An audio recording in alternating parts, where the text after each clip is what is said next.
Hey, Seeker. Let's see what comes through.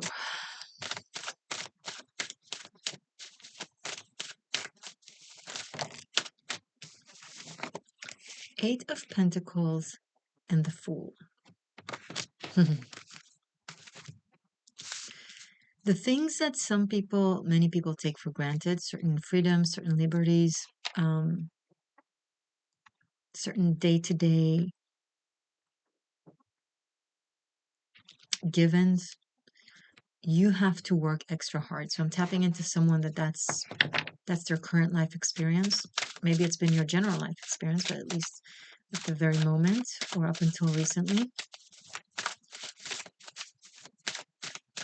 where being able to do certain things that others can is not such a given. You got to work harder for something that others just kind of have.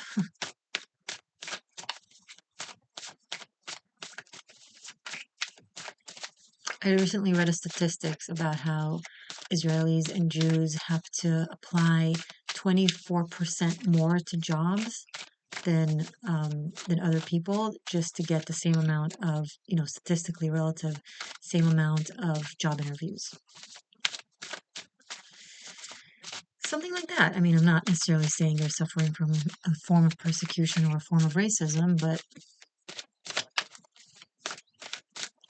you know what else is coming to mind? The illusion of pretty privilege. It's actually pretty discrimination. Attractive women get discriminated against because, well, what if the boss would be attracted, or what if it will be distracting, or well, she probably had it easier for her entire life, so we should humble her. We should create a balancing act when there's nothing to balance, and by creating a balancing act, it's actually only creating a form of oppression.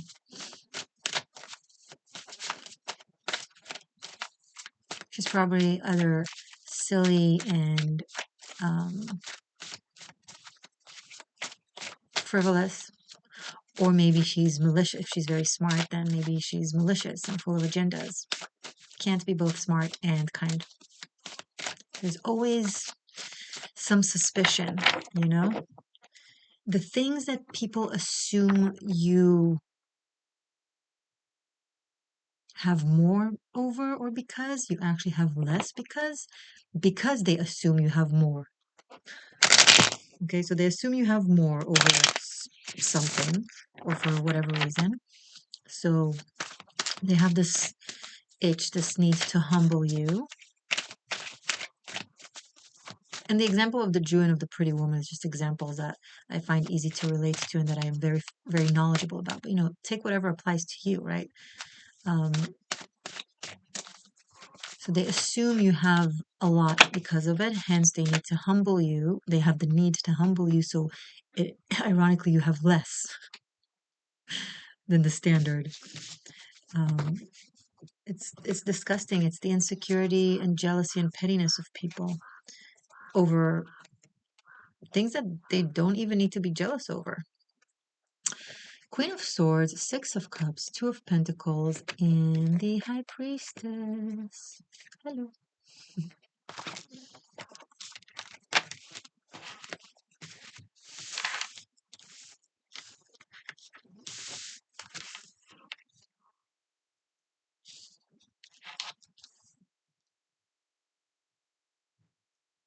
Go underground. Go quiet. Go mysterious. Lean into whatever people, I'm going to use a strong word, but then, modify it accordingly. Lean into whatever people vilify you. Go into your villain era. I'm not saying actually become a villain, but, if people constantly accuse you of doing something that you haven't been doing, if they're already going to treat you as such, you may as well do it. That way, at least you'd be sparing them the karma of lying about you. The Moon and Five of Pentacles. At least that way, when they accuse you, they're not wrong. Give them what they want. and then Judgment. Oof. And Wheel of Fortune and Nine of Swords and Seven of Cups. I'm going to take it. Transmute it.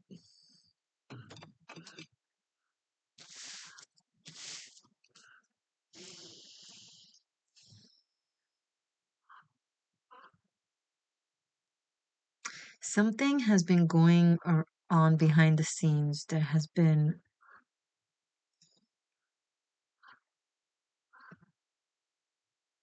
what's the word I'm looking for? Obscene. An obscene behind the scene. Oh, that's a good caption.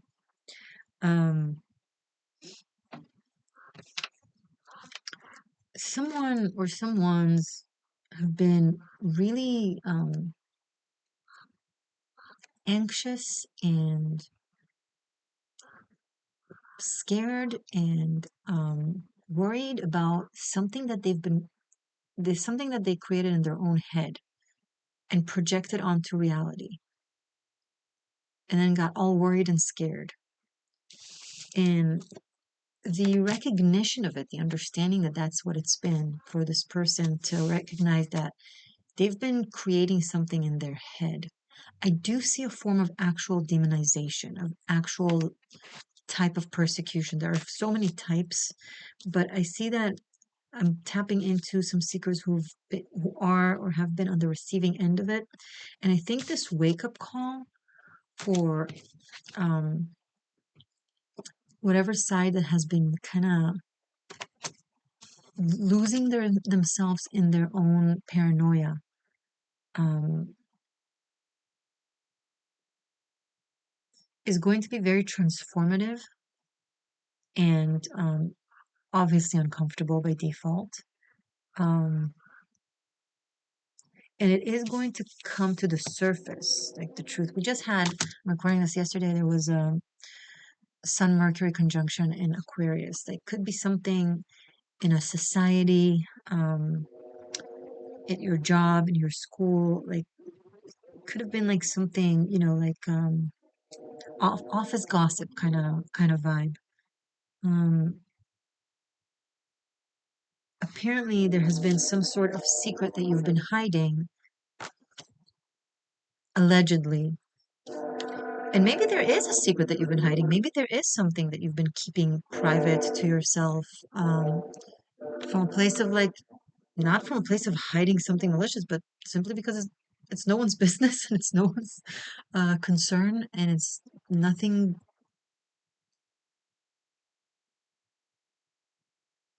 big and malicious, just a thing that is private and is yours. But it's like people have really went into the stories, the almost, I want to say conspiracy theory almost. Um, it's like taking something normal, and so it's almost like, well, you woke up this morning and you had breakfast, and they're saying it angrily, and you can't deny it. You did wake up this morning and you had breakfast. It's just so it's like, so you're like, yeah, I did wake up this morning and had breakfast, but you don't understand, like, what's the accusation? The accusation is that you woke up this morning and you had breakfast, and they're like, see, we knew it. I knew you woke up this morning and you had breakfast, and you're like, okay, I'm sorry. Like, so it's not that they're saying that you woke up this morning and you had breakfast, and so you either did, but what's the big deal, or you didn't, you just end up sleeping in and only having coffee, right? But either way, like, even if you did just wake up late and have coffee, so you can say, no, I didn't wake up early and had breakfast, but still it's like, but even if I did, like, what's the problem? So that's the kind of energy I'm picking up on. It's almost it's crazy. There's some okay, someone went crazy. Someone completely lost their wits. Seeker, you have made someone lose their wit, and literally all you did was exist and be, and mind your business, and be very open-hearted, actually, and sweet and generous and explorative and adventurous, all the things that the Fool are. And Eight of Pentacles, it's very like Look at him, minding your business, doing your work, one thing at a time, trying your best while being positive and optimistic. And it's like, it's almost like someone has had either something from the past or from their childhood that kind of created a level of a belief system or an ideology. It kind of got stuck and they've been perpetuating it in their psyche, like this is how it is. When this happens, or when something like this looks like this, or when someone like this does something like that, then that is the situation, right? There's an automatic, it's almost like post-traumatic stress disorder, like PTSD, where they see something that resembles or reminds, and then they associate and project the entire situation that is not really the case, but it's just there's something similar-ish. And but here's the thing, it's more than that. It's like even if it was the case, even if you did wake up in the morning and have breakfast, what's the big deal? It's something that I find interesting about the human psyche, that you want to work on if you recognize, if what I'm about to say, you'll recognize in yourself. Sometimes people, a lot of times actually, people tend to listen to to how people say things as opposed to what they say. Okay. They're completely in tune with the surface level presentation of what is done and said, and there's this um ignoring of the essence, or not even pursuing trying to kind of analyze things on a deeper level, on a situational level, right? There's a lot of like automatic generalization kind of thing. Well, beautiful women always have it easy and they always steal men. So let's make sure they have it harder and that they don't get to be around men that they can steal. I know I'm saying something absurd, but a lot, you'd be amazed how many people in society still think that. Um, if you yourself has it in you, instead of, you know, uh, pressing pause and not being able to handle it, take a breath and handle it. This is the existential shift. I'm not here. You're not my pet. I'm not here to pet you. You know, and you can be upset at the way I'm articulating myself, which is just a proof of what it is that I'm saying, you know. And I agree that kindness is important, and um, polite articulation makes a difference, and intonation and body language, it matters. It matters because people don't really follow essence and they more so follow exteriorism, if that's even a word. But the thing is, sometimes you need a kick in the booty, and that's the kind thing. Sometimes politeness and beating around the bush, and calm, cute expressions just don't do the work. So they would allow me, for example, to sustain you as a subscriber or make sure you give me the like, but it won't really fulfill the purpose of my work.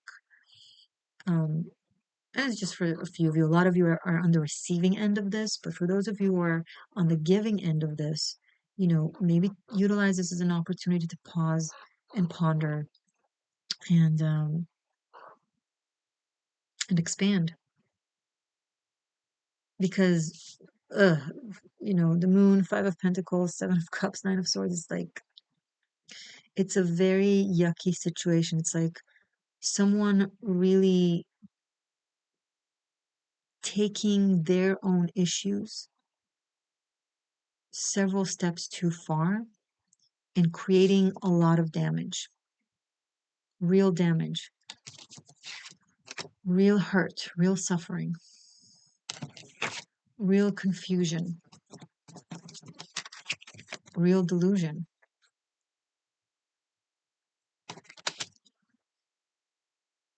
I wrote a long time ago one of my own favorite quotes.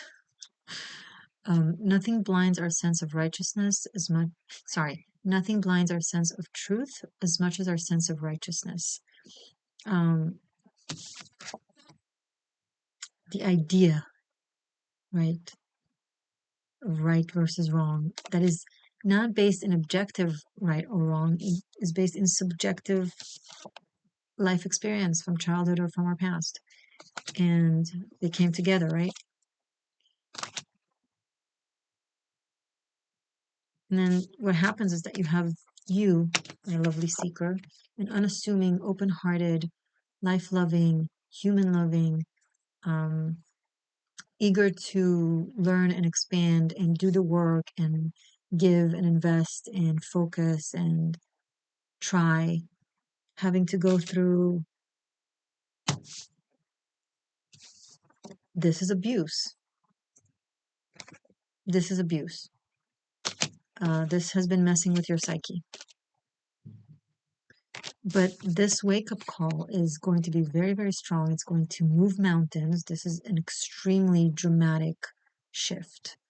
Like, this is not a small change. These are like the pieces of the chessboard are moved greatly. And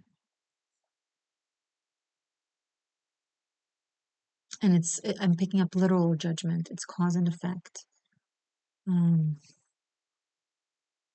Because whatever has been done to you has created a significant rapture, significant bleed, even. And I see a loss of faith, a loss of trust.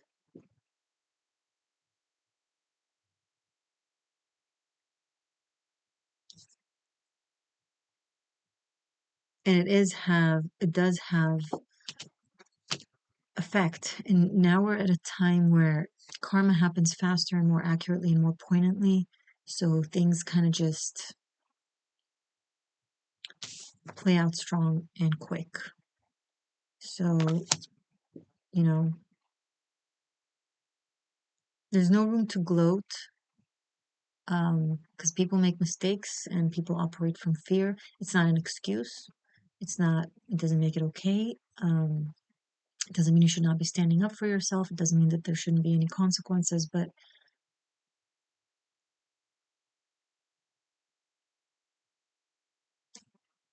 be graceful about it. If that indeed is your reading and it's going to play out this way, be graceful about it and just be the bigger person. You know, you if you feel like you can forgive, not necessarily forget, but if you feel like you can forgive, great. If not, don't judge yourself.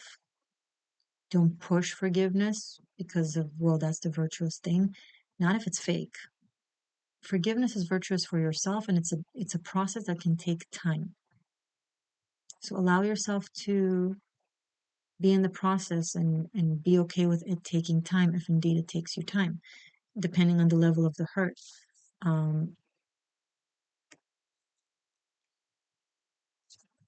The last thing I'm going to try and teach you or preach to you is about ignoring how you truly feel and oppressing your own inner child in your own heart. If you've been oppressed and you have been going through this process of,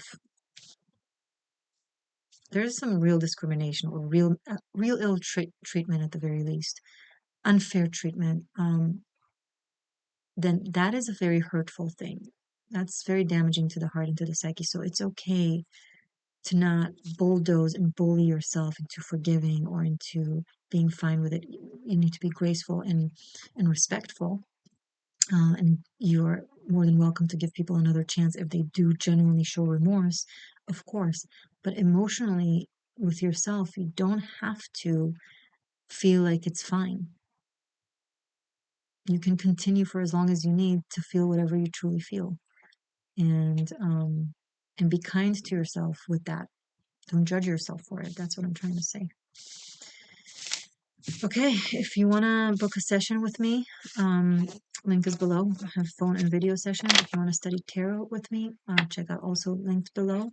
You can get it on Patreon, or a tarot masterclass. You can get it on Patreon. The entire 90 pre-recorded classes to download, to purchase, or you can purchase them separately, whichever classes you want. You can also just have it for unlimited streaming as a channel membership over here on YouTube. Everything is listed below. Stay magic, stay true. I love you. Bye for now.